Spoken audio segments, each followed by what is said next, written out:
నమస్కారం. వ్యూస్ ఛానల్కి స్వాగతం. ఇప్పుడు మీరు అన్నారు కాబట్టి చెప్తున్నాను.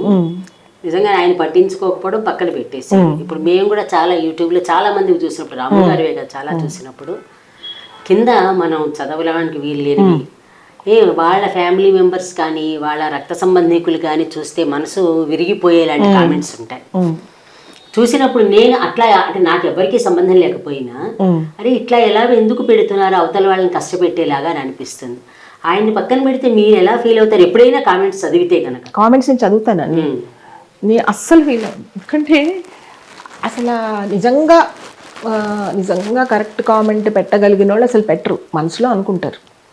అవును, అది మనసులో అనుకుంటారు. తర్వాత ఒకళ్ళ గురించి అలా అనేయడం అనేది ఫస్ట్ సంస్కారం లేకపోవడం. ఇప్పుడు మీరు ఒక 2 నిమిషాలు ఒక మనిషిని చూసి ఆ మనిషి గురించి ఎలా మీరు కరెక్ట్ మంచా చెడా అని చెప్పలేరు కదా. ఆ నిమిషంలో తను చెప్పింది నచ్చకపోతే నాకు నచ్చలేదు అని పెట్టచ్చు, నేను ఆ అభిప్రాయంతో ఏకీభవించను అంటే అయిపోతుంది. దానికి వాళ్ళ కూతురు వాళ్ళ అమ్మ వాళ్ళ పక్కింటోళ్ళు వాళ్ళ వరకు వెళ్ళిపోవాల్సిన అవసరం లేదు కదా, అవసరం లేదు. అక్కడే వాళ్ళకి సంస్కారం లేని వాళ్ళు ఇప్పుడు రాము చెప్పినట్టు వాళ్ళ గురించి మనం అనుకునే ఆ మాట మనం ప్రత్యేకత ఇచ్చి దానికి బాధపడటం అనేది నా దృష్టిలో మనదే తప్పు. నా దృష్టిలో అయితే అది రాము దగ్గర నేర్చుకుంది. అలాంటి అనవసరపు వాళ్ళ గురించి మనం ఆలోచించడం అనేది అనవసరం కదా. తిరుగుతూ ఉంటాయి. ఖచ్చితంగా మీరు చెప్పింది కరెక్ట్. ఫస్ట్ లో తిరిగేది బాధేసి ఇంత కష్టపడి ఇలా చేస్తే ఇలా అన్నారేంటని. కానీ రాను మాకు అలవాటయ్యి అందరూ నవ్వుకోవడం మొదలుపెట్టి ఓ ఇలా అనుకుంటున్నారా అని. ఎందుకంటే కొందరు ఏకవచన ప్రయోగంతో మనం వినలేని ఏకవచన అనేది చాలా చిన్నది, ఇంకా దారుణంగా మాట్లాడతారు. అదే చెప్తారు, ఇంకా దారుణంగా యాంకర్లు కూడా మాట్లాడతారు. మామూలు ప్రజలు కాకుండా చదువుకున్నోళ్ళు, పెద్దోళ్ళు, వయసు ఉన్నోళ్ళు, పండితులు, తర్వాత రాముతో పాటు పనిచేసిన వాళ్ళు కూడా దారుణంగా మాట్లాడే వాళ్ళు ఉంటారు. ఉండకపోవడం ఉండదు. ఆయనతో పనిచేసిన వాళ్ళు కూడా వాళ్ళకి కూడా అర్థమైన వాళ్ళు చాలా తక్కువ మంది అండి, చాలా తక్కువ మంది ఉంటారు. వాళ్ళు కూడా మాట్లాడతారు. ఎందుకు మాట్లాడతారంటే అవతల వాళ్ళ ముందు హీరో అవ్వాలని. అవతల వాళ్ళ ముందు హీరో అవ్వడానికి ట్రై చేస్తారు. కానీ ఎవరితో అయితే మాట్లాడినప్పుడు వాళ్ళు ఏమనుకుంటారు, అన్ని సంవత్సరాలు ఆయనతో పనిచేసి ఈ మనిషి ఇలా మాట్లాడుతున్నారంటే మనం వీళ్ళు ఎలా పెట్టుకుంటాం మన సినిమాలో అని అనుకుంటారు కదా. పెట్టుకోరు, వాళ్ళకి అది అర్థం కాదు. రేపు నా గురించి కూడా అలాగే మాట్లాడతాడు కదా బయట అని అనుకుంటాం. ఎందుకంటే కృష్ణవంశీ గారు ఒక ఇంటర్వ్యూలో ఏదో చెప్తూను, మీరు ఎవరికి గురువు అండి అనేది అడిగితే నేను ఎవరికి గురువుగా ఉండడానికి ఇష్టపడట్లేదు, రాము గారికి శిష్యుడిగా ఉండడానికి ఇష్టపడుతున్నాను. ఆయన చాలా నాకు అదే ఇష్టం, అంతకు మించి నాకు ఆయనతో సమానం అన్నా కూడా ఒప్పుకోరు.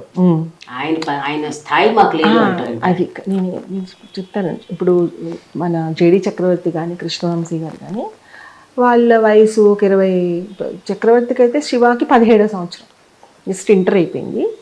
కృష్ణవంశీ గారికి ఇంకొక 4 ఏళ్ళు, ఇంకో 24, 25 ఉంటాయి బహుశా. అప్పటికి ఫోన్లు ఇవన్నీ లేవు, ల్యాండ్ ఫోన్ తప్ప.